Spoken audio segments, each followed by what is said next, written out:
আমাদের মুক্তিযুদ্ধ হয়েছিল 1971 সালে, আর এখন চলে 2025 সাল। আমাদের বিশ্বাস হয় না যে কোনো একজন মুক্তিযোদ্ধার সন্তান এই 2025 সালে এসে মেডিকেল ভর্তি পরীক্ষার মতো পরীক্ষায় অংশগ্রহণ করতে পারে। সেক্ষেত্রে তাদের সার্টিফিকেট কতটুকু যৌক্তিক বা সত্য সেটা পুনর্মূল্যায়ন করার জন্য আমরা দাবি জানাচ্ছি। এবং আমাদের কাছে মনে হচ্ছে যারা এই কোটার দাবি নিয়ে এসেছে যে তারা মুক্তিযোদ্ধার সন্তান, সেটা হচ্ছে মিথ্যা। যে তাদের সার্টিফিকেটটা আদৌ সত্য কিনা সেটা নিয়ে আমাদের যথেষ্ট সন্দেহ রয়েছে।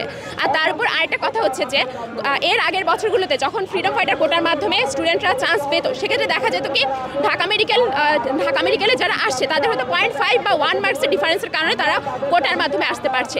কিন্তু এই বছর 11 মার্কসের ব্যবধান নিয়ে একজন শিক্ষার্থী কিভাবে ঢাকা মেডিকেল কলেজে চান্স পাইতে পারে ফ্রিডম ফাইটার কোটার কারণে, যেখানে 0.5 এর জন্য একজন শিক্ষার্থী সরকারি মেডিকেল কলেজে সিটে পাচ্ছে না।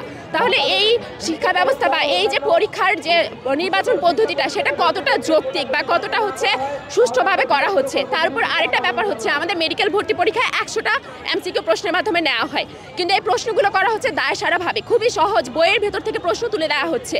এখানে শিক্ষার্থীর যে মানসিক যে দক্ষতা সেটা কতটুকু যাচাই করা হচ্ছে, তাদের ভাবারও তো কোনো সুযোগ দেওয়া হচ্ছে না।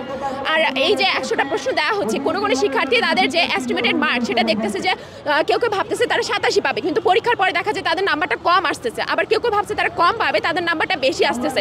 তাহলে এই যে নির্বাচন প্রক্রিয়াটা সেটার সুষ্ঠুতা এবং স্বচ্ছতা যদি প্রমাণ করতে হয়, তাহলে মেডিকেল পরীক্ষার কমিটির উচিত যে তাদের যে আনসারগুলো তারা নিচ্ছে 100টা এমসিকিউর আনসার তারা দিয়ে দিক। তারা যদি স্বচ্ছতা মেনটেন করতে চায় তাহলে তাদের 100টা এমসিকিউর আনসার দিয়ে দেওয়া উচিত। তাহলে একজন শিক্ষার্থী সে শিখতে পারবে তার কোথায় ভুল হয়েছে, তাহলে তার মনের মধ্যে কোনো শঙ্কা থাকবে না যে আমার রেজাল্টটা কি আদৌ সঠিক কিনা। এখন আপনারা কি শুধু মুক্তিযোদ্ধা কোটা বাতিল চাচ্ছেন নাকি উপজাতি সহ বাতিল চাচ্ছেন?